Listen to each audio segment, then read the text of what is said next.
आज दिल्ली नगर निगम के वार्ड समिति के चुनाव संपन्न हुए। इसका धन्यवाद किसे मिलना चाहिए और किसे नहीं, ये सब नूरा कुश्ती के खेल में फंसा हुआ है। बहरहाल चुनाव संपन्न हुआ और दिल्ली के सभी वार्ड कमेटी में चेयरमैन और डिप्टी चेयरमैन चुन लिए गए हैं। लेकिन इस पूरी प्रक्रिया की जमीनी हकीकत क्या रही, इसे समझने की कोशिश करते हैं। नमस्कार, आप देख रहे हैं जमीनी हकीकत हेडलाइंस लाइव न्यूज पर और मैं हूं आपके साथ मोहम्मद रफी।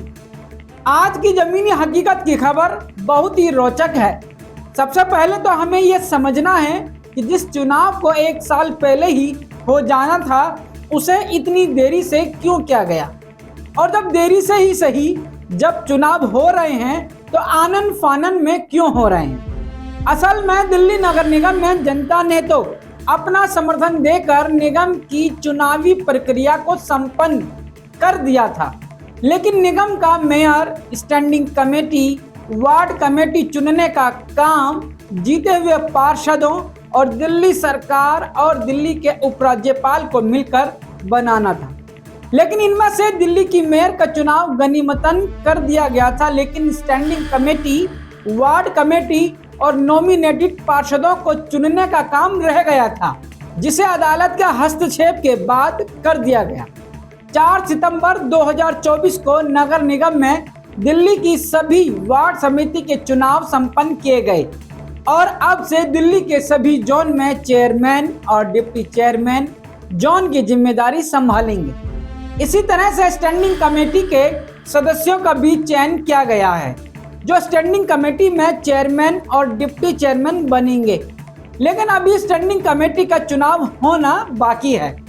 आप समझते हैं कि 4 सितंबर के चुनाव की जमीनी हकीकत को 4 सितंबर के चुनाव से एक दिन पहले यानी कि 3 सितंबर 2024 को मेयर डॉक्टर शैली ओबराय ने पीठासीन अधिकारी नियुक्त करने से इनकार कर दिया, जिसको लेकर कई वजाहत भी दी गई, लेकिन फिर भी चुनाव हुआ।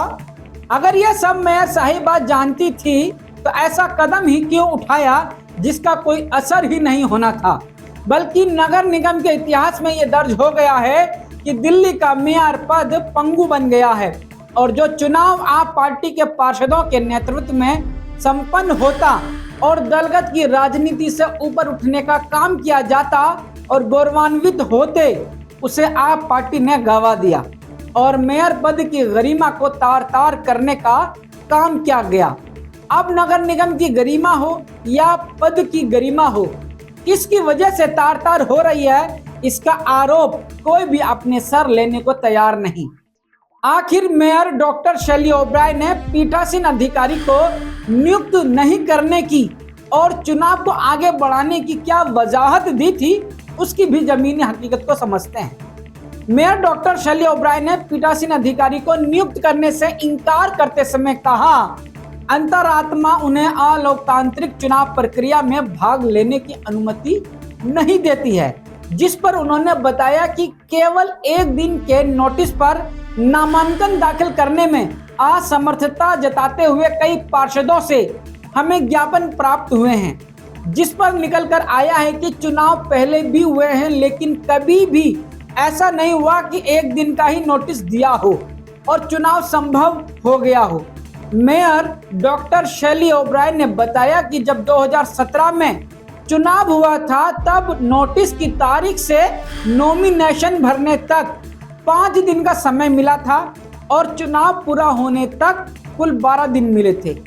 इसी तरह जब 2018 में चुनाव हुआ था, तब नोटिस की तारीख से नॉमिनेशन भरने तक 6 दिन का समय मिला था और चुनाव पूरा होने तक कुल 17 दिन मिले थे।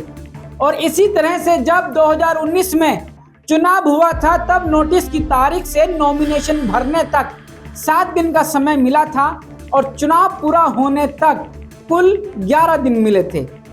और जब 2020 में चुनाव हुआ था, तब नोटिस की तारीख से नॉमिनेशन भरने तक 6 दिन का समय मिला था और चुनाव पूरा होने तक कुल 14 दिन मिले थे।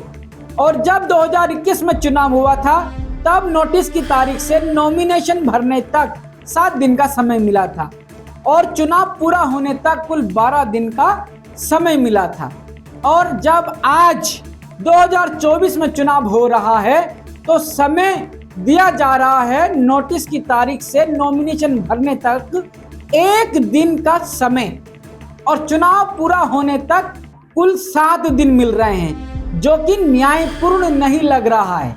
इन वजहात को देते हुए चुनाव को आगे बढ़ाने की मांग की गई, लेकिन 1 दिन पहले यानी कि 2 सितंबर 2024 को भारत सरकार के गृह मंत्रालय ने एक गैजेट यानी कि राजपत्र जारी किया था, जिस कारण नगर निगम की मेयर का पीठासीन अधिकारी नहीं नियुक्त करना भी चुनाव में कोई भी असर नहीं डालेगा। लेकिन इसके बाद भी मेयर साहिबा ने ऐसा कदम क्यों उठाया, समझ से बाहर है, और चुनाव अपने तय समय पर पूरा हो गया। खैर, चुनाव संपन्न तो हुए, लेकिन उस राजपत्र में क्या लिखा हुआ है उसकी भी जमीनी हकीकत को समझते हैं।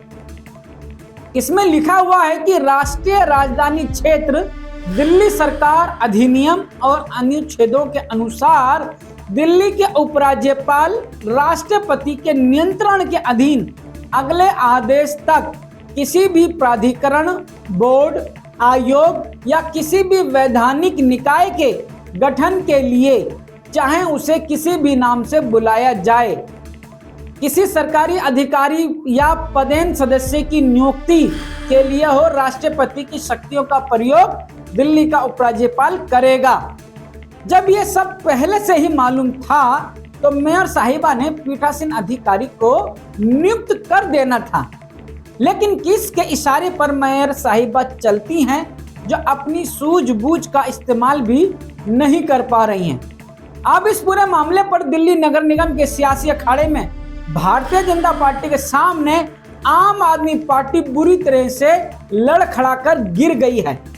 वार्ड समितियों के चुनाव टलवाने की जी तोड़ कोशिशों के बावजूद उपराज्यपाल ने आप पार्टी और मेयर के अरमानों पर बुरी तरह से पानी फेर दिया। मेयर ने जब मंगलवार को चुनाव अधिकारियों को नियुक्ति करने से मना कर दिया तो निगम आयुक्त ने आदेश जारी करते हुए जोन के उपायुक्तों को चुनाव अधिकारी नियुक्त करने का आदेश जारी करके बुधवार को यानी 4 सितंबर को वार्ड समितियों के चुनाव करवा दिए।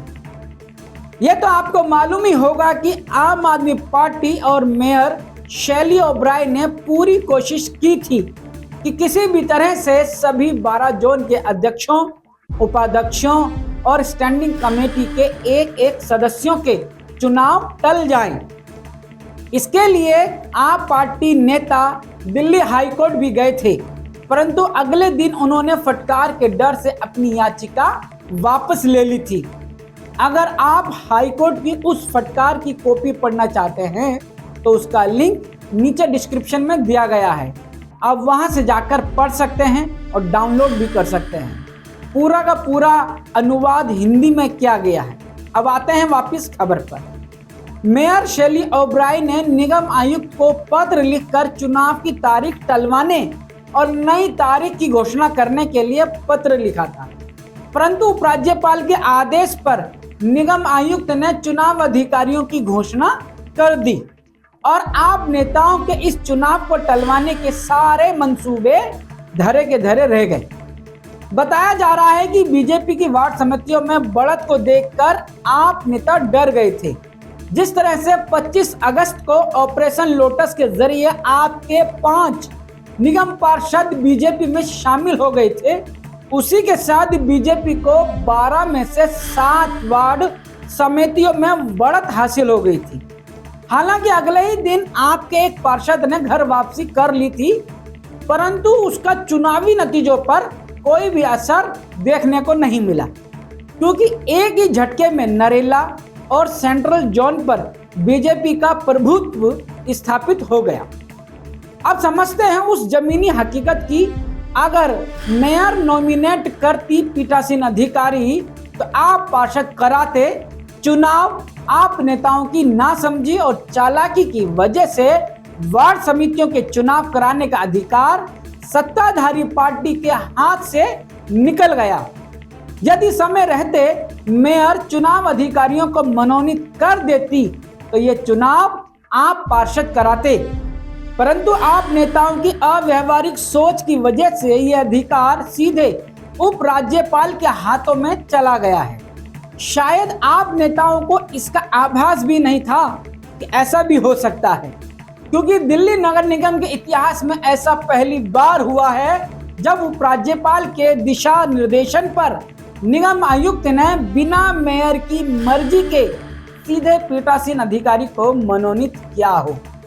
इस पूरी जमीनी हकीकत की खबर में आपको अगर इस नूरा कुश्ती या ना समझी का खेल समझ आ गया हो तो वीडियो पर अपने कमेंट्स, अपनी राय जरूर साझा करें। इस खबर में बस इतना ही। अब मुझे दीजिए इजाज़त। शुक्रिया। शब बखैर।